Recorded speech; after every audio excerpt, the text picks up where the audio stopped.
Cinema കാണുമ്പോൾ തന്നെ നമുക്ക് ഞാനൊക്കെ റിപ്പോർട്ടിങ് ചെയ്ത ഒരു സബ്ജക്റ്റുകൾ എനിക്ക് തോന്നുന്നു തുടക്കത്തിൽ പറഞ്ഞല്ലോ ഈ വാർത്ത പോലും കാണാൻ ഭയപ്പെടുന്ന കാലഘട്ടത്തിൽ ഈ സിനിമ വരുന്നത് അത്ര ഒരു സബ്ജക്റ്റാണ്. 4 ദിവസം പ്രായമുള്ള ഒരു കുട്ടിയെയാണ് ഇവരുടെ കയ്യിലേക്ക് ഏൽപ്പിക്കുക. അപ്പോൾ ഇത് കാണുമ്പോൾ ആ കുട്ടിയെ ഒന്ന് എടുത്തു പിടിച്ചുകൊണ്ടുള്ള ആ ഒരു അഭിനയം എങ്ങനെയായിരുന്നു എന്ന് വിവരിക്കാം. ആക്ച്വലി പറയുകയാണെങ്കിൽ അതിന് നന്ദി പറയേണ്ടത് എൻ്റെ അച്ഛനോടും അമ്മയോടും ഉണ്ട്. കാരണം 4 ദിവസമായിട്ടുള്ള ഒരു കുട്ടി ജനിച്ചില്ല. ആ കുട്ടീനെ കൊണ്ട് സെറ്റിൽ വരുന്നത് സെറ്റിൽ എല്ലാവർക്കും അറിയാം ഒരു അത്ര എളുപ്പമല്ലല്ലോ. അപ്പോൾ അവിടെ നമ്മൾ വിചാരിക്കുന്ന പോലെ ഒരു ന്യൂ ബോൺ ബേബിക്ക് പറ്റുന്ന ഒരു അറ്റ്മോസ്ഫിയർ അല്ല ഒരു ഷൂട്ടിംഗ് സ്ഥലം. പക്ഷെ അതിന് ബില്ലിങ്ങായിട്ട് അച്ഛനും അമ്മയും അതിന് നിൽക്കുകയും അമ്മക്ക് ഒരുപാട് കഷ്ടപ്പെടുന്ന ഞാൻ കണ്ടിട്ടുള്ളതാണ്. ഈ കൊച്ചു ഫുൾ ടൈം കരച്ചിലായിരിക്കും, അല്ലെങ്കിൽ കൊച്ചിനെ ഫീഡ് ചെയ്യണം, അല്ലെങ്കിൽ കൊച്ചിനെ ഉറങ്ങണം.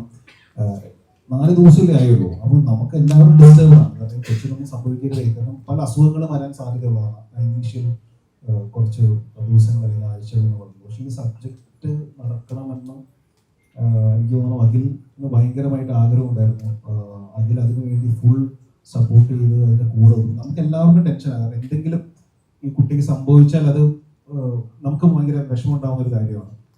പക്ഷെ ഭാഗ്യത്തിന് അങ്ങനെ പ്രശ്നങ്ങളൊന്നും ഉണ്ടായിരുന്നില്ല. എനിക്ക് ഭയങ്കര ടെൻഷനുള്ള കാര്യമാണ്.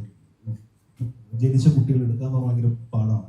പക്ഷെ അത് മാത്രമല്ല, അത് കൊച്ചിനെ കൊണ്ട് നമ്മൾ ഓടണം, വണ്ടി കയറണം, ഇറങ്ങണം, ഇങ്ങനെ കുറേ പരിപാടികളുണ്ട് പടത്തിനകത്ത്. പക്ഷെ വേറെ പ്രശ്നങ്ങളൊന്നും ഇല്ലാതെ നമുക്ക് ഷൂട്ടിംഗ് തീർക്കാൻ സാധിച്ചു. അപ്പോൾ അച്ഛനോടും ആ കുട്ടിയുടെ അച്ഛനോടും അമ്മയോടും നന്ദി പറയുന്നു. നമുക്ക് ആ സിനിമ കാണുമ്പോൾ മനസ്സിലാവും അങ്ങനെ എടുക്കുന്ന ഒരു തീരുമാനം ഭയങ്കര വലിയ തീരുമാനമാണ്. ഇപ്പം ഞാനാണെങ്കിലും ഞാൻ അങ്ങനെ തീരുമാനം എടുക്കുമല്ലോ, എനിക്ക് ഭയങ്കര പേടിയുള്ളതാണ്. പക്ഷെ അവരത് ഈ സിനിമയുടെ ഈ സ്ക്രിപ്റ്റിൻ്റെയും ഈ സിനിമ നടക്കണമെന്നുള്ള ആഗ്രഹത്തോട് കൂടി ഇതിൻ്റെ കൂടെ നിന്നു എന്ന് പറയുന്നത് ഭയങ്കര അപ്രീഷിയേറ്റ് ചെയ്യേണ്ട ഒരു കാര്യമാണ്.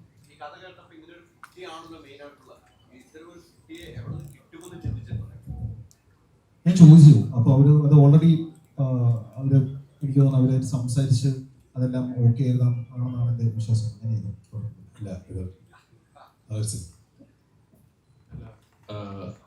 അതാണ് മാജിക് ഫ്രെയിംസ് എന്ന് പറയുന്ന കമ്പനിയുടെ ഒരു വളർച്ച.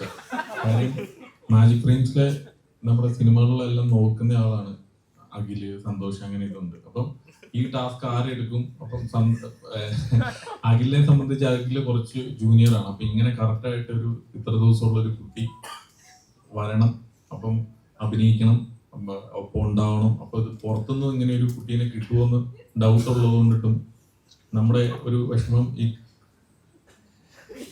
സ്ക്രിപ്റ്റ് ഇത് പറഞ്ഞു കഴിഞ്ഞപ്പം അഖില് പറഞ്ഞു, സാറേ ശമ്പളം കൂട്ടി തന്നാൽ മതി, ഞാൻ ആ ടാസ്ക് ഏറ്റെടുക്കാം എന്ന് പറഞ്ഞു. അപ്പൊ അങ്ങനെ അഖില് ആ ടാസ്ക് ഏറ്റെടുക്കുകയും നിവിനോടും കൃത്യമായിട്ട് പറഞ്ഞു, കൊച്ച് ഇന്ന ദിവസത്ത് ഏകദേശം ഇതാവും, അപ്പോൾ നിവിനത് കറക്റ്റായിട്ട് ഡേറ്റ് തരണം, പണി തരരുത്, ഇതെല്ലാം.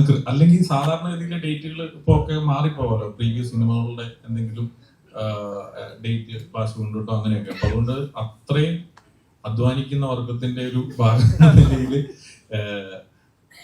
അഖിലിന്റെയും വൈഫിന്റെയും ഒക്കെ ഒരു എഫോർട്ട് മൂലമാണ് ഇങ്ങനെ കൃത്യമായിട്ട് ഞങ്ങൾക്ക് ഈ കുട്ടീനെ കിട്ടുകയും കൃത്യമായിട്ട് പ്ലാൻ ചെയ്ത പോലെ തന്നെ ഷൂട്ട് നടക്കുകയും കിട്ടുകയും ചെയ്തു. ബാക്കിയുടെ അല്ല, അതിപ്പോ നമ്മള് 4 ദിവസം പ്രായമുള്ള കുട്ടിയെ ഷൂട്ടിങ്ങിൽ തരിക എന്ന് പറഞ്ഞു കഴിഞ്ഞാൽ നമ്മൾ ഇനീഷ്യലി പ്ലാൻ ചെയ്യുമ്പോൾ അത്ര വലിയ കേസല്ല. ഡെയിലി നമ്മൾ ഷൂട്ട് പോകുന്നു, ഒരു ദിവസത്തിനൊക്കെ നമുക്കൊരു കുട്ടിയെ ഈസിയായി കിട്ടും. അങ്ങനെ ഈസിയായി ആലോചിച്ചതായിരുന്നു. ഒരു ലാസ്റ്റ് ഒരു 3 മാസമായിട്ട് നമുക്ക് കുട്ടിയെ കിട്ടാത്ത ഒരു അവസ്ഥ വരുമ്പോഴാണ് അഖിലിന്റെ മറ്റേ വൈഫ് പ്രസവിക്കുന്നതും. ഞങ്ങൾക്ക് അഖിലിനോട് ചോദിക്കണമെന്നുണ്ട്, പക്ഷെ എങ്ങനെ ചോദിക്കാന്ന് അറിയുന്നില്ല. അപ്പൊ അഖിലിന് ഭയങ്കര പ്രശ്നം കൊടുത്തപ്പോൾ അവസാനം അഖിൽ പറഞ്ഞു ഇങ്ങനെ ഒരു സംഭവം ഉണ്ടെന്ന്. അപ്പൊ ഞാൻ ചോദിച്ചു, വീട്ടിൽ ചോദിക്കും, ഫാമിലിയോട് ചോദിക്കും, അവർക്ക് ഓക്കെ ആണെങ്കിൽ നമുക്ക് നോക്കാം. കാരണം 4 ദിവസം എന്ന് പറയുമ്പോൾ ഇമ്മ്യൂണിറ്റി പോലും പ്രോപ്പർ ആയിട്ട് ഉണ്ടാവില്ല. അപ്പോൾ പറയേണ്ടത് എന്താ വെച്ച് കഴിഞ്ഞാൽ നമ്മള് ഷൂട്ട് സമയത്ത് വളരെ ആ കുട്ടിയെ ടേക്ക് കെയർ ചെയ്യാൻ വേണ്ടി വളരെ സ്പെഷ്യൽ കെയർ ആൻഡ് കൺസേൺ കൊടുത്തിട്ടാണ് അത് ഷൂട്ട് ചെയ്തത്.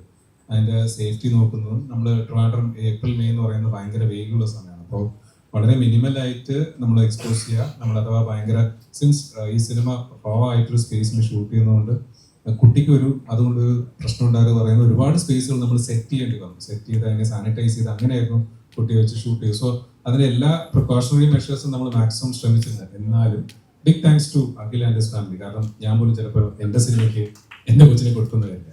Thanks to him. അയാളുടെ പാഷനാണ്, അയാളുടെ ഫാമിലിയായിട്ട് അംഗീകരിച്ചത് വലിയൊരു കാര്യമാണ്. അല്ലെങ്കിൽ ഈ സിനിമ എന്നില്ല നോക്കിയിരുന്നത്. ശമ്പളം കൂട്ടി കൊടുത്തായിരുന്നു.